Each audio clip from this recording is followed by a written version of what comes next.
Hi, everybody. I'm Bill Whittle. One of the pathways to victory is not spoken about very often in this country, kind of because it goes against the American grain. But it's called win by not losing. Now, in a short duration race like the Indy 500, you've got to be aggressive. You got to play right on the edge all the time. But in something like the 24 Hours of Le Mans, one of the ways you win an endurance race, and a political election is an endurance race, is to simply not make any big mistakes. You win by not losing. See, in every election, your opponent has a strategy too, and so we have to be careful to avoid falling into their villainous machinations, their diabolical intrigues, and their devious stratagems. So, we're watching one of those devious stratagems taking place right now. How is it possible that a vice president with a 28% approval rating has suddenly leapt into the lead over Donald Trump? We conservatives are mystified that someone who's been in charge of the border for the last 3 years can stand there and say that she will secure the border if only she's elected to office. Who can possibly believe this? What the hell is happening with these poll numbers? Now, there's a website called electionbettingodds.com. It's run by John Stossel, who I deeply respect. And essentially what it is it's a look at how people are placing their bets on the election. I find this, as Stossel says, far superior to polls, because polls kind of ask you who you want to win, but election betting odds, when you're putting your money where your mouth is, that is an actual indication of who you think will win. So according to electionbettingodds.com, Biden dropped out of the race on July 21st, 2024. The numbers of the day before, on July 20th, were Trump at 67.9%, Biden at 9.9%. If you want to know why Joe Biden finally got out of the race, it's because people who were putting their money where their mouth is had Donald Trump up not by 5 points or by 8 points, but by 58 points. 58 points. And then magically, by August 15th, Kamala Harris had 55.3 to Trump's 44.2. That's an 11.1% lead. What is happening? It doesn't make any sense. Back in 1841, a writer named Charles Mackay wrote a book called Extraordinary Popular Delusions and the Madness of Crowds. And it turned out that the madness of crowds was creating so many extraordinary popular delusions that he had to eventually go into 3 volumes with this work of his. And he talked about these mass crazes that seem to affect society sometimes. The Crusades, for example. People were perfectly content to work in their villages, and all of a sudden along comes Peter the Hermit preaching redemption through the Crusades, and the entire single population of Europe essentially got up and marched to Jerusalem. He talked about the witch mania, where for nearly 100 years, people were suddenly, hadn't seen them before, hadn't seen them after, witches everywhere, burned at the stake, hundreds and hundreds of people in a small village every year. It's a mania. It's an extraordinary popular delusion. It's the madness of crowds. And one of the ones he didn't mention, because he hadn't been there long enough, obviously, was the dot-com boom. Now, you can possibly wonder how people as an entire society can go completely just barking mad. But when it comes to the dot-com boom, I can tell you a little bit about that from personal experience. I was the post-production supervisor for a company called Is.com back in 1999. I was making $800 a week. And for the low, low price of $3,000, I could buy $85,000 worth of shares in Is.com. And those shares wouldn't vest for 30 days. I mean, I couldn't sell them for 30 days. So we all just sat around and talked about what we were going to do with our $85,000. And over the course of the next 30 days, our stock went from $85,000 to $78,000 to $56,000 to $32,000 to $7,000 to $3,000. And the idea that an $800 a week employee might not only not deserve, but was in fact entitled to $85,000 of compensation after 30 days. That thought just never occurred to us. Everybody was making this kind of money. Everybody was getting these stock options. Of course, it wasn't sustainable. It was an extraordinary popular delusion and the madness of crowds. And I was one of those people in the crowd that went completely stark raving mad. So the too long didn't read for Charles Mackay is that sometimes entire societies will simply have a sort of psychosis, and no one can predict what it's going to be, how far it's going to go, or how it's going to last. And we've been seeing exactly that kind of dynamic ever since Joe Biden dropped out of the race. Now, back during the COVID-19 pandemic, one of the developers of the very controversial mRNA vaccines was a guy named Dr. Malone. And he started asking some questions about his own research after the vaccines had began to hit the market. and you'd think he'd be in a position to know. But what he discovered was a wave of hatred and vilification that was so intense, just so overwhelmingly intense to simple questions that were being asked by one of the doctors who developed the vaccine, that he came up with the term mass formation psychosis to describe what was happening to the society, that people had divided into two camps and that there was simply no possibility of discussing any issue that the other camp found repugnant or reprehensible. Now, as it turned out, a number of psychologists had problems with that term mass formation psychosis, correctly enough saying that you can't really apply the term psychosis to a large mass of people. So because of the feedback from the psychologists, Dr. Malone changed the term, but he didn't change the phenomenon. He never gave up believing in this phenomenon. So instead of calling it a mass formation psychosis, let's go with a more accurate term and call it a mass formation delusion. Okay, great. We all understand what a delusion is. But what exactly is a mass formation? Well, here's a pretty concise description of a mass formation from Dr. David Colarossi from his PSYCH channel on YouTube. Here's what he had to say about the definition of a mass formation.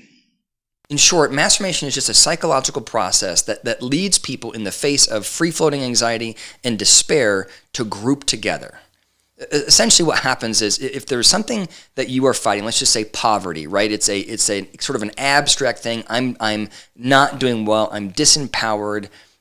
I'm distressed. The first thing you want to do in that situation is group together with your community, right? You're stronger together. And that's our natural kind of psychological process, is to over-align with a group.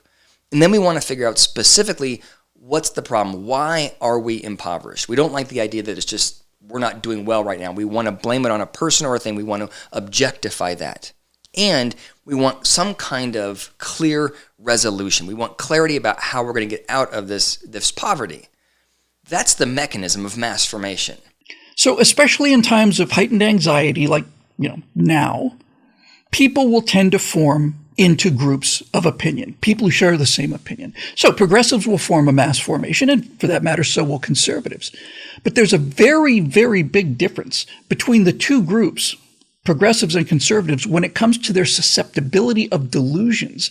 And that susceptibility and that difference is based on one single factor, and that is conformity.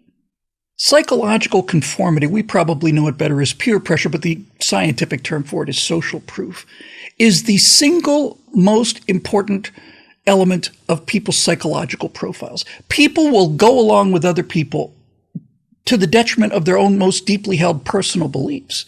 In order to understand just how powerful this urge to conformity is, and not only how powerful it is, but how it actually works, we have to go back to a classic set of experiments. They're called, Asch was the name of the professor, and they're called the Asch conformity experiments. Now, what I'm about to play for you is not the actual footage from the experiments. It's a recreation, but it's a very clear example of what Solomon Asch discovered when it comes to the pressure for humans to conform. The experiment you'll be taking part in today involves the perception of lengths of lines. As you can see here, I have a number of cards, and on each card there are several lines. Your task is a very simple one. You're to look at the line on the left and determine which of the three lines on the right is equal to it in length. All right, we'll proceed in this order. You'll give your answer. Only one of the people in the group is a real subject, the fifth person with the white t-shirt. The others are confederates of the experimenter and have been told to give wrong answers on some of the trials. The experiment begins uneventfully as subjects give their judgments. 2, 2, 2, 2, 2, 3, 3, 3, 3, But on the third trial, something happens. 2, 2, 2, 2, 2. The subject denies the evidence of his own eyes and yields to group influence. 1, Asch found subjects went along with the group on 37% of the critical trials. But he found through interviews that they went along with the group for different reasons. 1, 1, They must be right. There are 4 of them and 1 of me. 1, This subject's yielding is based on a distortion of his judgment. He genuinely believes that the group is correct. 1. 1. 1. 2. 1. 2. 2.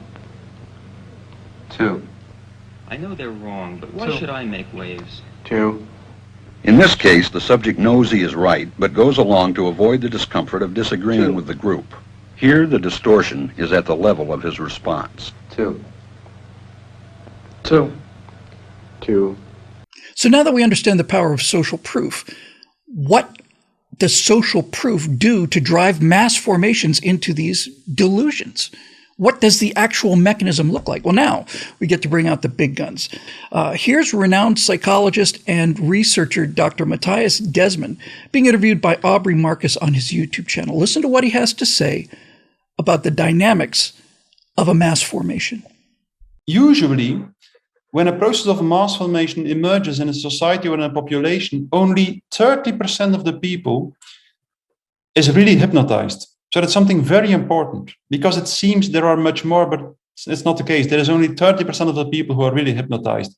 And then there is an additional 40% of the people who goes along with this first group because they never go against the current, and they feel that they don't want to go against the current, that it is too difficult and too dangerous to go against the crowd. So, and then there is an additional 20 or 30% or something who is not hypnotized, and who wants to speak out, who wants to do something. Now, as I said a moment ago, there's a big difference between the likelihood of conservatives versus progressives of falling into a mass formation delusion. And that difference is pretty simple. Progressives are collectivists. Conservatives are individualists. We just want to be left alone by the government. The progressives want the government to tell everybody else what to do. They have a uniform form of thinking that is sort of antithetical to individualists. And given the society that we live in, virtually all of the social proof that we're exposed to, even as conservatives, is left-wing social proof. All of the actors are progressive. All of the late-night talk shows are wildly progressive. Most all of the comedians are progressive. Virtually every musician is progressive. And certainly, the big tech giants and the mainstream media are as left-wing as they come. And the fact that conservatives can still have a contrary opinion in the face of all of this overwhelming river of social proof says that we are, in fact, much less likely to be hypnotized by the madness of crowds. We're less susceptible to that herd instinct to move where everybody else is going. See, because conservatives are not hypnotized by this mass formation delusion, we actually remember Kamala Harris's 28% approval rating. We remember how she handled the border, how she was responsible for the border, and how we've seen an absolutely unprecedented invasion across our southern border, which she claims to fix if only she could be elected to the government. We remember that the policies of Biden and Harris together printed trillions of dollars. It wasn't the grocery stores that were gouging prices, because grocery stores can't print money. It was the trillions of dollars that the Biden-Harris administration pumped into the economy that's causing this inflation. And so for her to say she'll cure inflation by going after those greedy, money-hungry corporations is just plain lies. But how many people believe it? That's the thing that we're trying to really understand here. How is it possible that so many people can forget the actual truth of what happened and change the poll numbers to the degree that we've seen in the last couple of weeks? Well, what we're seeing is that the left-leaning loudspeakers of our society, social media, big tech actors, celebrities, all the rest of that, has energized the left. And this entire wave of social proof and rewriting the narrative and the erasing of her history and the entire rebirth of Harris as this sort of saint who's going to lead us out of this set of horrors that she herself created. Well, all of this has energized the 1/3 of the population that's the left wing, and all of this motion has taken the 40% of the middle with it, which isn't good. Because these numbers are real. That's the bad news. The good news is they're temporary. So what do we do to put an end to this mass formation delusion that we're experiencing right now? Well, tell us, Dr. Desmet, as one of the leading authorities on mass formations, how do we stop this insane extraordinary popular delusion in the madness of crowds. What do we have to do? If all the people who want to speak out and who want to go again, who are not hypnotized and who want to do something against the crowd or against the mainstream narrative, if they would unify and become one group, they would be powerful enough to change the direction of the middle group, which would mean that the majority of the people would go in a different direction than the people who are really hypnotized. Is it really that simple? Yeah. Yeah, it really is. It really is that simple. All we have to do is stick to our guns and keep speaking out, and that is the end of the mass formation delusion. Because there's one part of the Asch conformity experiment that I've been holding back just for this particular moment, a little wrinkle in what Dr. Asch found out. Take a look at this. 2. In the previous experiment, the naive subject stood alone against the group. In this variation, Asch gave the naive subject a partner, here seated in the third position, who also gives the correct response. 1. 1. 2. 1. 2. With a partner, yielding drops to only 5% of the critical trials compared to 37% without a partner. The partnership variation shows that much of the power of the group came not merely from its numbers, but from the unanimity of its opposition. When that unanimity is punctured, the group's power is greatly reduced. The presence of a contrary opinion that's speaking the truth enormously reduces the chances of the movable middle to join the mass formation delusion. All we have to do is keep speaking the truth. The truth will set that middle free. There's nothing we can do about the 30% on the left that's fully hypnotized. The true believers, they're gone. And we don't need them. We don't need them to win. We need to speak out and continue to speak out about what's actually happening in order to bring that movable 40% back over to the unhypnotized side of the equation. Now, what happens if we don't speak out? What happens if we fall into the trap that they've laid for us? What happens if we start saying, well, there's no way we can win the election, or the election is rigged, or the country's over, it's the end of the republic, our best days are behind us? All of this stuff that I hear all the time, none of it is true. What happens if we keep our mouth shut? If the masses would succeed in silencing these people, then the masses will start to commit atrocities also towards the members of the masses themselves. So that's strange. Hannah Arendt says the masses, or totalitarianism and mass formation, always is a monster that devours its own children. There's something very strange. It's always, in the end, it starts to kill among its own members. So the most important thing we can do in this situation is to continue to speak out. I repeat this time and time again. Mass formation is one kind of hypnosis.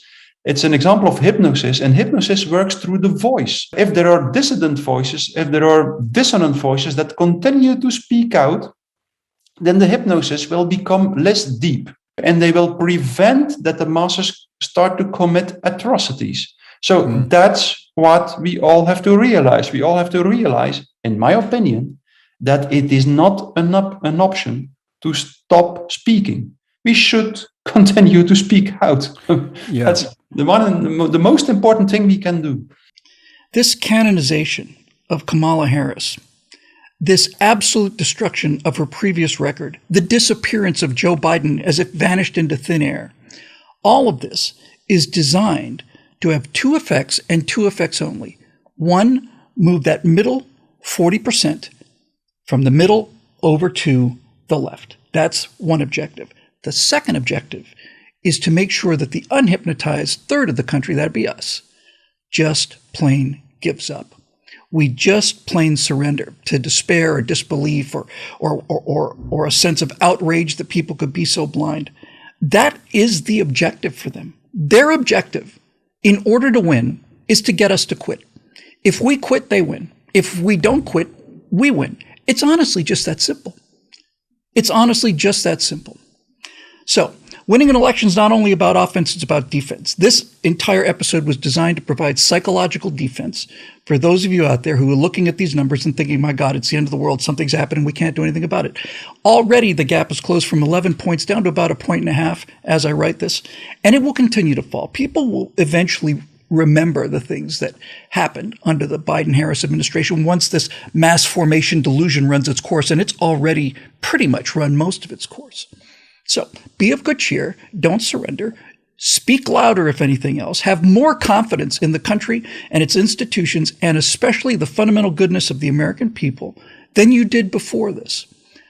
Toughen up, man up, psych up, and be prepared to understand that this is a fifth-generation information war, and that this is an absolute full-court press designed to essentially cripple the resistance. It's a kind of a psychological Pearl Harbor that we're watching. Pearl Harbor did an awful lot of damage. Most of the ships that were sunk at Pearl Harbor were eventually refloated and used to bombard the living hell out of the people that sunk them in the first place, so there's always that to keep in mind. Anyway, that's what we have for this episode. By the way, if you got something out of this and you're not a member at BillWhittle.com, you can make a donation to PayPal and a link listed below, as well as the links for the original interviews that we used here on the program today. I'm Bill Whittle. Thanks for joining us, and we'll see you next time right here on How to Beat Harris.